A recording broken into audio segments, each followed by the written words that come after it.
Là, cet appartement, il me rapporte à peu près peut-être 300, 350 euros net, hein, vraiment, une fois qu'il y a tout qui est enlevé. À date, nous, on se rend compte que finalement, le Airbnb, c'est quasiment la même charge mentale que la location longue durée. J'ai voulu négocier un bien qui était déjà en fait en dessous de la moyenne du secteur. Tu l'avais déjà vendu. Par où je commence, par quoi je commence, où est-ce que je regarde, comment je sais que je me trompe pas. Je me suis dit, ok, c'est bon, maintenant je vais passer par des professionnels et je vais arrêter de penser que je peux tout gérer moi-même. Aujourd'hui, j'ai le plaisir d'accueillir Clémentine, qui était jusqu'à récemment responsable grand compte. C'est pas forcément le genre de profil qu'on imagine investir dans l'immobilier, souvent par manque de temps, par manque de connaissances. Et pourtant, elle a acheté un immeuble de 3 appartements et elle a délégué toute la partie recherche et acquisition. Donc aujourd'hui, on va voir comment ça s'est passé pour toi, que tu vas nous raconter un petit peu ton retour sur ton expérience. Bienvenue Clémentine et merci d'avoir accepté notre invitation. Merci beaucoup, Mickaël. Est-ce que tu peux te présenter en quelques mots, d'expliquer qui tu es professionnellement et où est-ce que tu en es aujourd'hui ? Donc moi, j'ai travaillé en tant que commerciale pendant 5 ans dans la tech, jusqu'à il y a un peu moins d'1 an. J'étais responsable grand compte dans une grosse fintech. C'était il y a quoi ? Il y a 2 ans, ouais, peut-être un petit peu moins même. Je vous ai contacté parce que je voulais investir dans l'immobilier. Et aujourd'hui, et ça c'est... il y a eu quelque chose qui a pas mal changé il y a 6 mois. J'ai quitté mon CDI pour monter ma boîte. Trop cool. Et ça ressemblait à quoi tes journées type quand tu étais responsable grand compte ? Parce que j'imagine que c'est un poste assez important. Tu as fait des belles études, tu travaillais beaucoup. Ça ressemblait à quoi un peu une journée type ? C'était des journées assez chargées. Moi, je travaillais beaucoup. Alors, j'avais pas des horaires qui étaient non plus, je faisais pas de nocturne, mais j'avais des journées très intenses de 9h à 19h et surtout avec énormément de déplacements. En fait, mon rôle, c'était de présenter le logiciel que je vendais à des clients et des clients grands comptes. Donc souvent, on se déplaçait chez eux. Ça pouvait être n'importe où en France. Il fallait faire les démos, gérer les négociations. C'était sur des deals qui étaient aussi assez importants.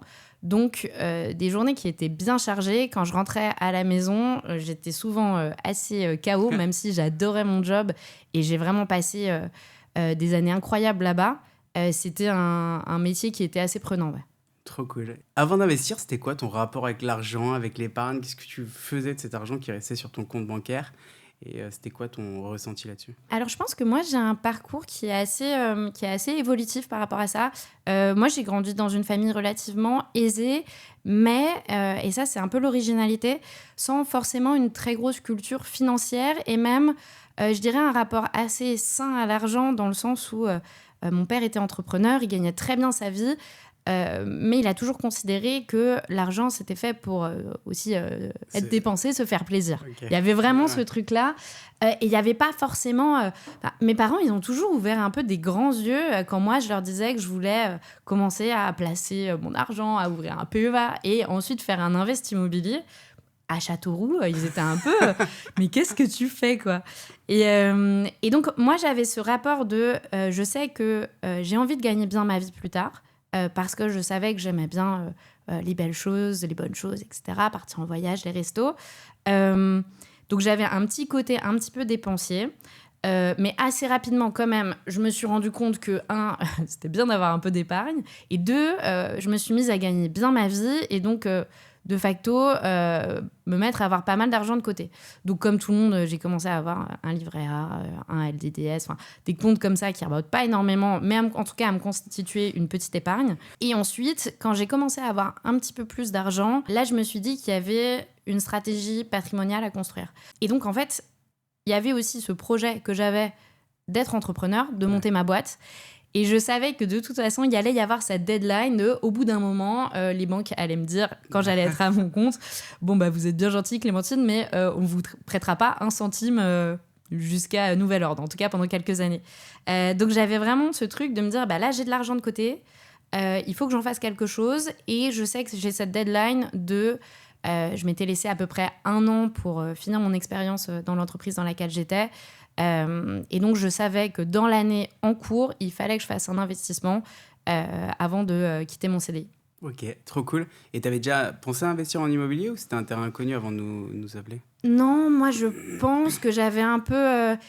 tu vois, j'avais ça en tête parce que j'avais des amis qui l'avaient fait, mais j'avais pas, moi-même, j'avais pas du tout cette connaissance de « Ok, on va pouvoir acheter tel type de bien, ensuite qu'on va pouvoir mettre potentiellement en Airbnb ou acheter plusieurs appartements, acheter des biens plutôt au bord de la mer. Je pense que j'avais un peu cette vision de, comme tout le monde, se dire je vais acheter peut-être quelque chose, mais quelque chose qui est pas très loin du lieu où j'habite, comme ça je pourrais y aller, surveiller, etc. Je m'en suis rendu compte en bossant ensuite avec vous que c'était pas du tout la bonne stratégie d'acheter, en tout cas pour moi, d'acheter à Paris par exemple. Ok, trop bien. Et t'avais déjà pensé à acheter ta résidence principale ou tout de suite tu t'es dit un jour j'investirai dans du locatif, mais je sais pas forcément comment faire, je sais pas commencer, je sais pas par où commencer. Alors moi j'habite à Paris et donc il y avait ce sujet de quand bien même je voulais acheter ma résidence principale, si je l'achetais toute seule ou si je l'achetais avec quelqu'un, en fait tout de suite il faut sortir des sommes énormes. Si je l'achète avec mon potentiel futur mari, ça veut dire que aussi potentiellement il faut acheter une chambre en plus. Et à Paris, on se retrouve très vite sur des prix délirants. Donc oui, j'avais ça en tête, de me dire, ok, pourquoi pas, un jour, il faudrait que j'achète ma résidence principale, donc un appartement à Paris. Mais je savais quand même, je sais pas si c'est une intuition ou la connaissance, mais en tout cas, je savais que... C'était pas forcément la bonne... Exactement, que ça allait coûter hyper cher et que ça serait pas un investissement non plus hyper rentable. Après, moi, ce que j'entends souvent des profils qui gagnent aussi bien leur vie, c'est je sais pas où est-ce que je serai dans 5 à 10 ans. Parce que c'est vrai que l'immobilier locatif, l'immobilier résidence principale, quand on achète à Paris avec des taux élevés ou dans des gros montants, il faut rester au moins une dizaine d'années pour que ça rentabilise les frais de notaire, les frais bancaires, les intérêts. Et souvent, on me dit, je sais pas du tout si je serai encore là dans 10 ans. Il faut déjà que je me projette avec 2-3 enfants. Donc, il faut déjà que j'ai un 100 mètres carrés. Forcément, le challenge est un peu différent. Ouais, complètement. Moi, alors, je viens de région parisienne. Ça fait maintenant 13-14 ans que je suis à Paris même. Et je me vois pas forcément bouger pour l'instant. Mais c'est sûr que à partir du moment où on veut construire une famille à Paris, c'est pas jouable en fait. Parce que, comme tu l'as dit, si tu as 2-3 enfants, il faut avoir autant de chambres. Et à Paris, ça commence à être compliqué, quoi. Ok. Et c'était quoi les premiers freins pour toi? Parce que tu savais que tu avais envie d'investir en immobilier. Qu'est-ce qui t'a empêché de le faire seul? Et qu'est-ce qui a fait que tu as investi aussi tard? Tu as investi assez jeune quand même, mais j'imagine que tu viens d'une famille qui gagne de l'argent. Tu as eu un rapport à l'argent quand même assez privilégié par rapport à d'autres personnes. Tu as gagné bien ta vie assez vite. Qu'est-ce qui t'a empêché d'investir en immobilier seul? Quand je repense à ma situation il y a 2 ans, donc avant que je vous contacte, donc je savais que j'avais un petit peu fait mon bout de chemin. Je savais que donc, j'allais me lancer dans l'entrepreneuriat. Je savais aussi que je n'allais pas acheter. J'avais pris la décision de ne pas acheter ma résidence principale parce que pour le coup, j'avais compris qu'à Paris, ce n'était pas nécessairement le plus adapté à ma situation. Et j'avais entendu parler par des amis de l'investissement locatif. Au début, je me suis dit... Très bien, je vais le faire moi-même. Après tout, je ne suis pas plus bête qu'une autre. Je vais pouvoir m'y intéresser, comprendre comment ça fonctionne et me lancer. Le fait est que je ne pense pas être une personne particulièrement risque-averse. En revanche, j'ai besoin quand même de comprendre un minimum un sujet avant de me lancer. Et donc, ce qui faisait que je ne le faisais pas, à chaque fois, je me disais, je sais que c'est une bonne idée, mais j'ai pas forcément le temps. Je fais du 9h, 19h, plus après les déplacements, l'agenda qui est assez chargé. J'essaye d'avoir une vie aussi sociale à côté.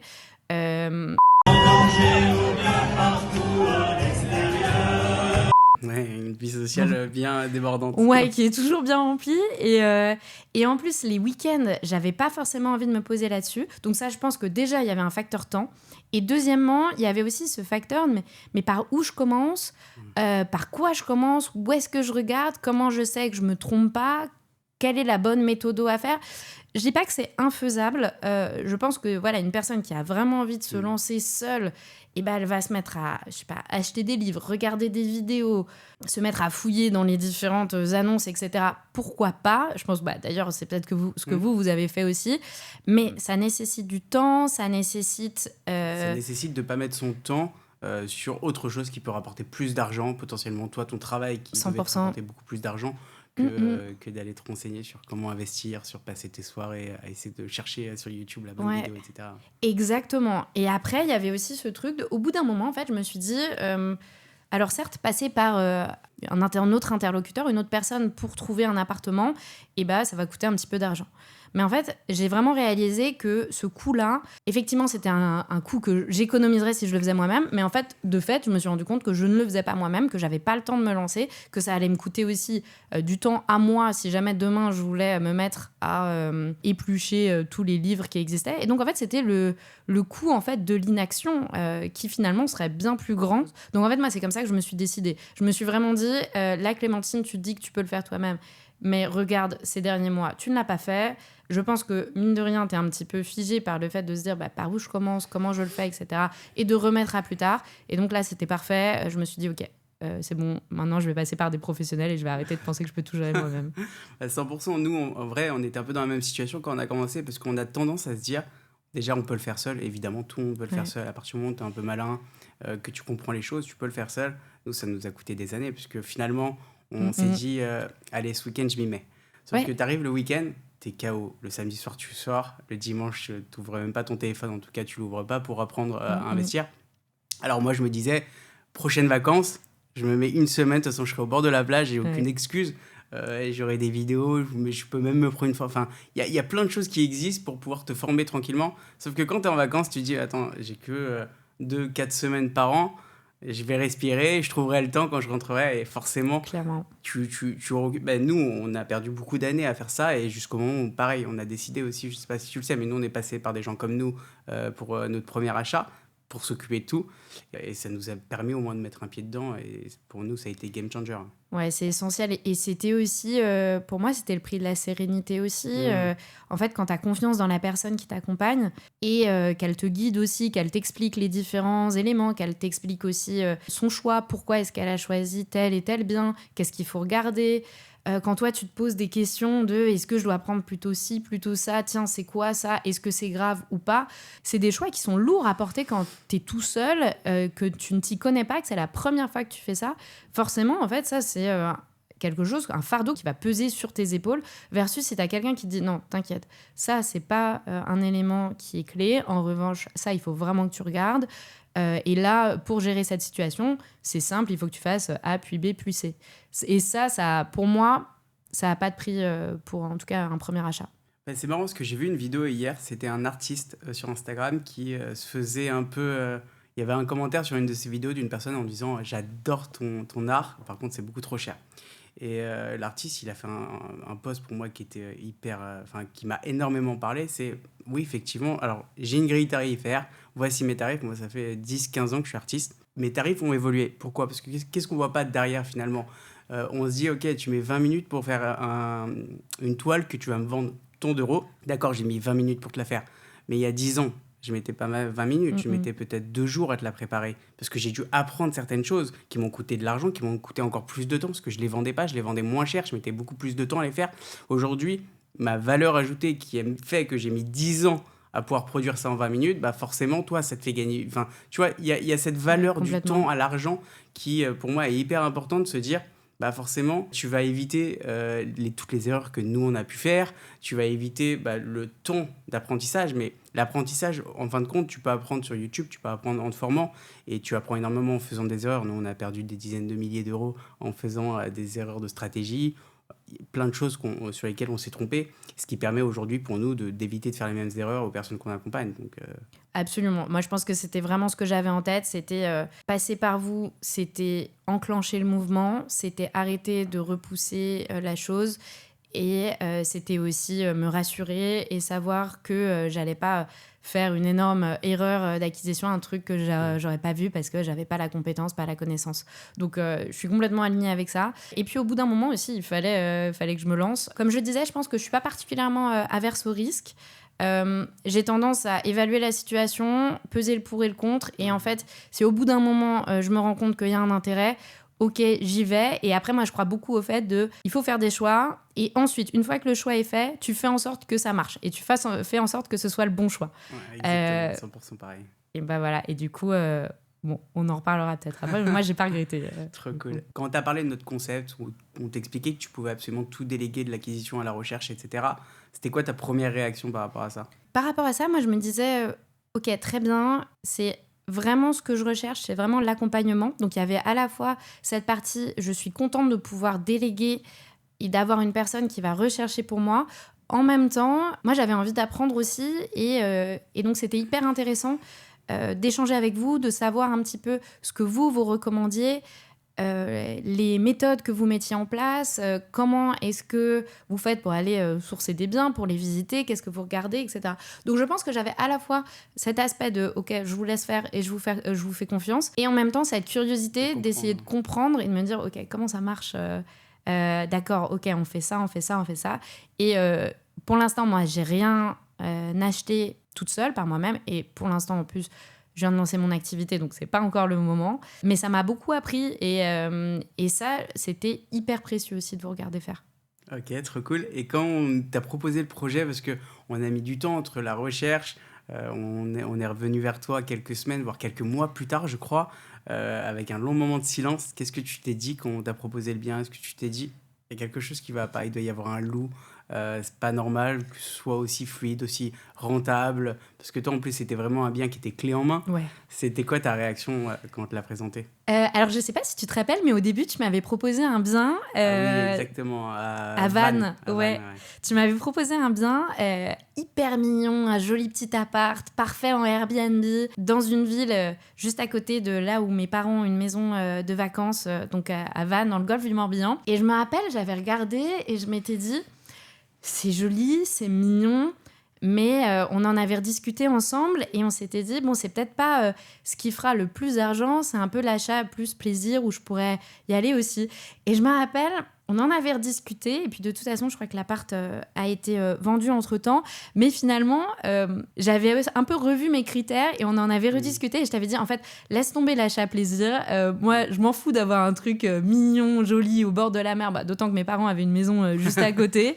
beaucoup plus grande, d'ailleurs. Ouais. Et du coup, je t'avais dit, bon, attends, on va revoir les critères. Trouve-moi le truc le plus rentable possible.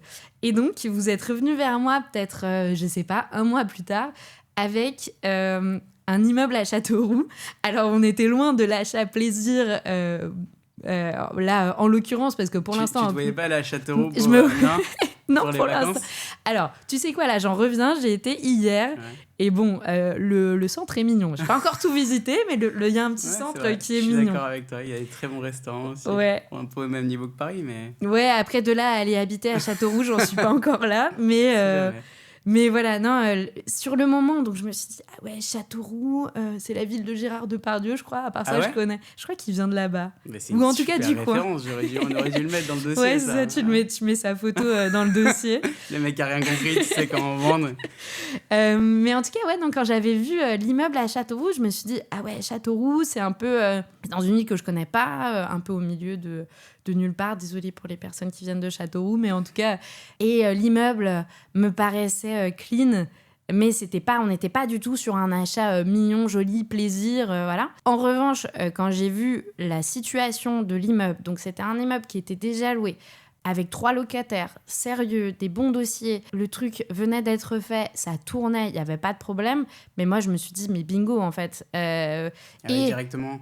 Ouais, direct. Bah, je pense qu'il y avait quand même un peu ce truc de je veux aller le voir quand même, et évidemment je vais aller regarder ce qui s'y passe. Je pense que le fait que ce soit dans un endroit que je ne connaissais pas et que ça soit quand même une nouveauté pour moi, là il y avait ce truc de il faut que j'aille voir par moi-même, il faut que je me renseigne et il faut que je sois rassurée là-dessus. En revanche, quand j'ai vu la situation de là pour l'instant en longue durée, déjà la projection financière elle est stable sur de la longue durée. Et potentiellement, si demain je le passe en Airbnb, ce que je suis en train de faire actuellement, on va encore augmenter la rentabilité. Là, pour le coup, moi, j'étais hyper rassurée sur cette partie-là. Ok, trop cool. Et t'étais en CDI à ce moment-là, tu projetais de te lancer justement à ton compte. Comment tu te sentais par rapport à ça? Qu'est-ce que tu te disais de te dire, je vais lancer mon investissement immobilier, je vais commencer à faire fructifier mon capital, et derrière, je vais me lancer à mon compte, j'aurai plus mon salaire en CDI? Est-ce que tu avais une peur? C'était quoi ton ressenti par rapport à ça? Est-ce que c'était rassurant ou est-ce que, au contraire, tu te disais, est-ce que je me lance pas dans quelque chose qui va être un peu trop compliqué à gérer? Non, moi, au contraire. Alors, je sais pas si c'est moi qui suis bizarre, mais justement, moi, je me disais, non, il faut le faire parce que là, ça va être une source de revenus en plus. Demain, moi, Si j'ai le chômage, ça sera très bien, mais déjà, c'est pas éternel. Et deuxièmement, ça sera quand même une baisse de revenus. Donc là, je vais aller chercher potentiellement une source de revenus supplémentaire. Donc moi, il y avait cette envie d'investir par rapport à ça. Et d'ailleurs, je sais pas si tu te rappelles, mais du coup, une fois que j'ai signé le premier, je me suis dit, Ah oui, mais c'est vrai. est-ce que je vais avoir le temps d'en faire un C'est deuxième? vrai. Et j'ai essayé d'en refaire un deuxième avant de partir. J'ai pas eu le temps. Mais tu sais Mais qu'en ouais. plus, on avait trouvé des super trucs pour toi. Genre, peut-être 2-3 mois après, Alix, elle me disait c'est tellement dommage, t'es sûr que Clem, elle veut pas continuer à investir parce que c'était exactement dans ce que tu recherchais. Ouais. Mais ouais, je me rappelle que tu voulais. On avait une toute petite deadline et après, on Ouais. s'était dit que c'était pas raisonnable. Exactement, c'était trop short. Moi, je crois que Châteauroux, ça a été finalisé le 1er mai ou quelque chose comme ça. Et ensuite, il me restait 2 mois et demi, 3 mois dans mon ancienne boîte. Le temps, en fait, de me dire, ah tiens, c'est finalisé, mais attends, j'ai encore de l'épargne. Et en fait, je pourrais en faire un deuxième. Le temps de me mettre à chercher, d'essayer de trouver un bien T'avais et de faire essayé les seul, démarches. c'est ça? T'avais essayé de le Ouais. faire seul au début, on t'avait un peu aidé sur quelques détails où t'avais des questions.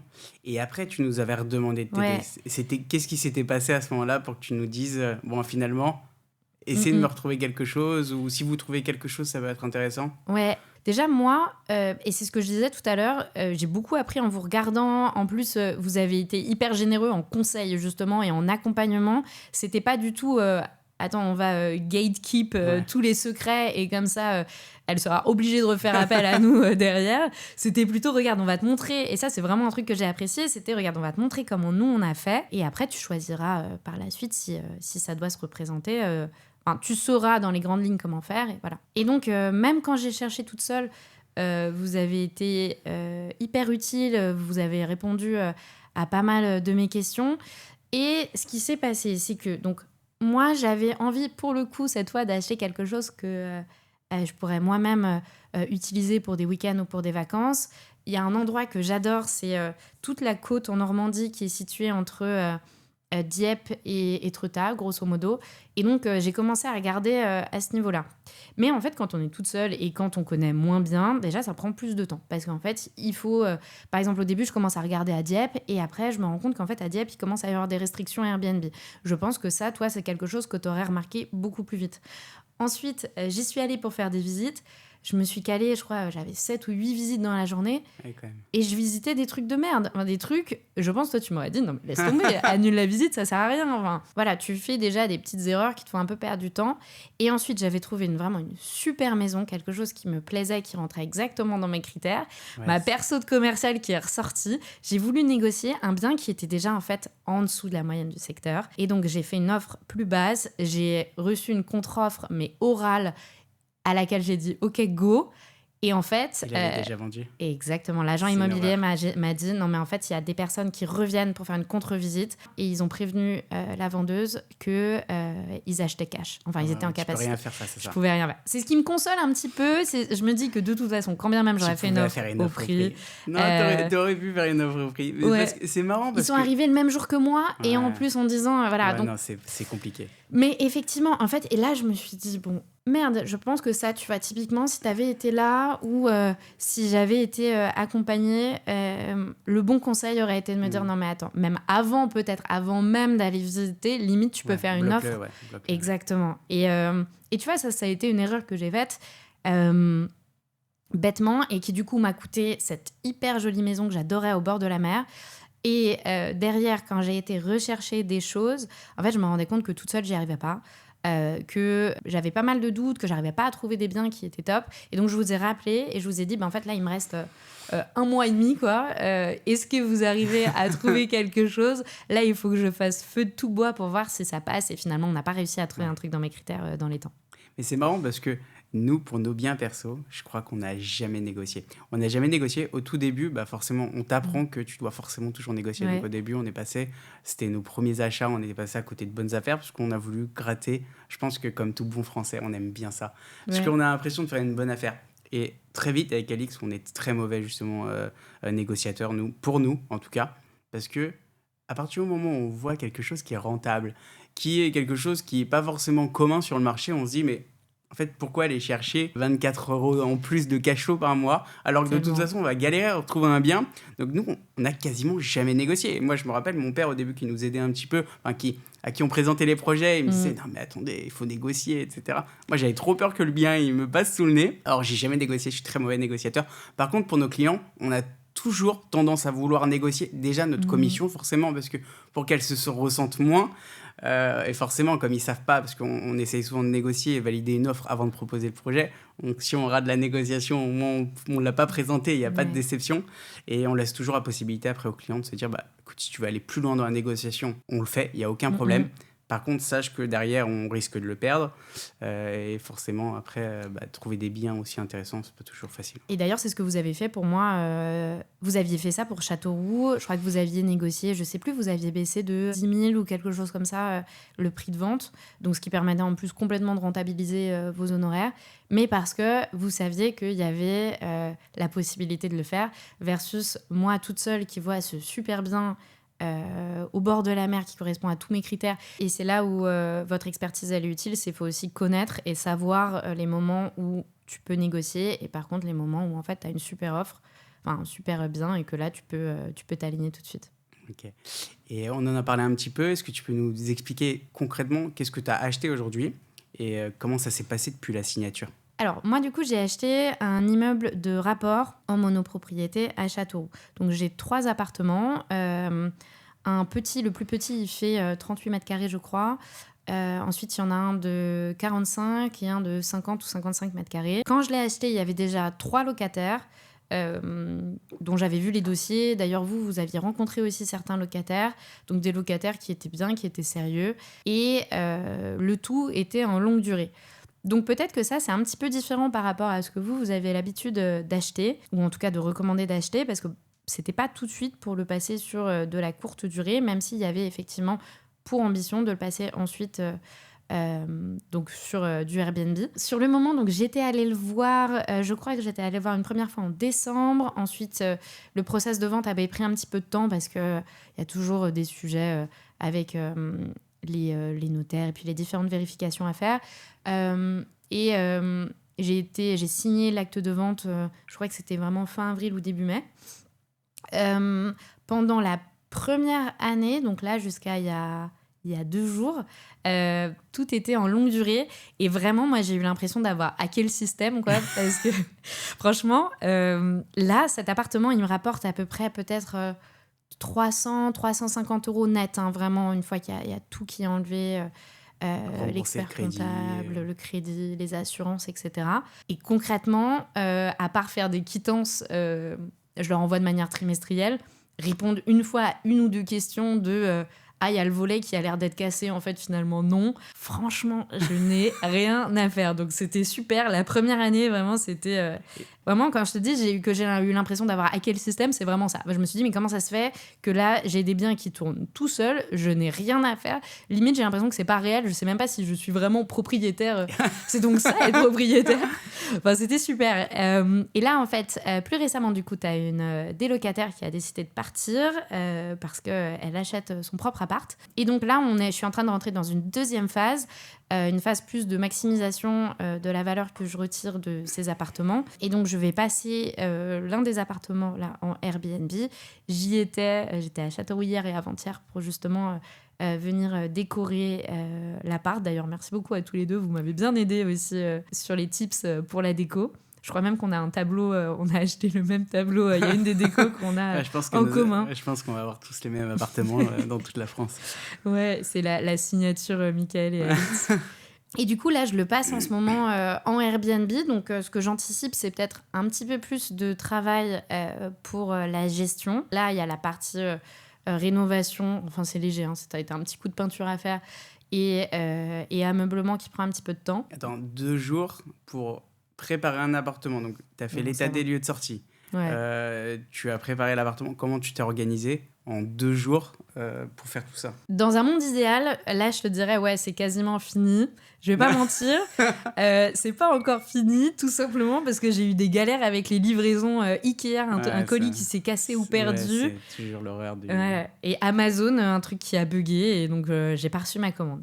Néanmoins, effectivement, donc moi, elle m'a prévenu, la locataire, qu'elle allait partir. Elle a été cool, elle m'a prévenu vraiment en amont. Elle m'a tenue au courant des différentes échéances de son côté pour avoir son prêt. Et on s'est mis d'accord sur une date de sortie, donc c'était le 31 mars. Ce que j'ai fait pour anticiper, c'est que je vous ai demandé un peu des conseils et vous m'avez envoyé une shopping list et une checklist de tout ce qu'il fallait acheter pour un Airbnb. Que t'as pas lu en entier parce que t'as J'ai oublié les poêles et les casseroles. Ouais. Voilà, donc il manque encore 2-3 trucs. J'ai poncé Ikea, vente unique, maison du monde, etc. Et je me suis fait une liste de... j'ai rempli mon panier et j'ai acheté plein de choses pour décorer. Sur place, j'ai 2 personnes. Donc j'avais trouvé une personne de confiance, mais ça, qui gérait déjà un petit peu les petites réparations et le jardinage auparavant. C'était l'ancien propriétaire qui m'avait communiqué le numéro de cette personne. Et donc... Ludovic, que je salue, est venu m'aider à peindre et à monter le canapé et les meubles hier. Et une autre personne aussi que vous m'aviez recommandé, une femme de ménage sur place qui est top et donc que j'ai contactée. Et donc j'ai ces 2 relais déjà sur place pour venir m'aider à préparer l'appartement. Donc pour résumer, en amont, j'ai commencé les démarches pour le Airbnb, ou en tout cas j'ai regardé un petit peu comment est-ce qu'on faisait pour ouvrir son compte et faire les demandes. J'ai acheté et fait livrer les différents éléments. J'étais très fière de moi parce que c'était censé arriver pile poil le jour où j'étais là. Alors un petit conseil, quand c'est censé arriver pile poil, c'est jamais bon. Ça marche pas. Ouais, franchement, j'ai reçu la moitié des trucs. Mais bon, c'est pas très grave. Je vais trouver une solution pour ça. Je vais les faire livrer chez justement les personnes. Justement, c'est ce que j'allais te demander. Ouais. T'as pas fini. Est-ce que tu comptes y retourner? Est-ce que tu comptes piloter ça à distance maintenant? Ouais, là, je pense que je vais essayer au maximum de piloter ça à distance parce que le fait est que j'ai pas besoin d'être sur place. C'était intéressant d'y être. Ton premier appartement, t'as envie de te faire un peu plaisir, de le décorer. Ouais. Non, mais pour vivre un peu dans le Airbnb et juste pour m'assurer que je connais un peu tout, que s'il y a des questions qui sont posées par les locataires, je sais y répondre, qu'il ne manque rien. Pareil, un truc tout bête, je sais plus si c'était dans la checklist, mais je pense que oui, j'ai acheté tous les couverts, j'avais oublié qu'il fallait aussi acheter un truc pour mettre les couverts dedans. J'oublie tout le temps. Et Alix, qui s'occupe de ça et qui écoute ce podcast, se reconnaîtra, elle oublie toujours d'acheter le support couvert. Le support à couvert, voilà, clairement, moi, je l'ai oublié. C'est pour ça qu'on a aussi. fait cette checklist, mais nous-mêmes, on l'a su pas toucher. Ouais, j'ai pas été assez consciencieuse. Mais donc voilà, il y a des petits trucs encore à faire. C'était intéressant pour moi, j'y suis plus allée parce que je pensais que c'était intéressant et important pour moi de voir un petit peu comment se passait un état des lieux de sortie, de gérer un peu la déco, de superviser, manager un petit peu le mec sur place. Là, c'est bon, j'ai passé 2 jours et je pense que j'ai vu ce qu'il y avait à voir. A priori, j'y retournerai pas, à part pour vivre quelques jours dans le Airbnb. Et c'est vrai que ça, c'est un conseil qu'on donne souvent à la fin de la mise en place du Airbnb.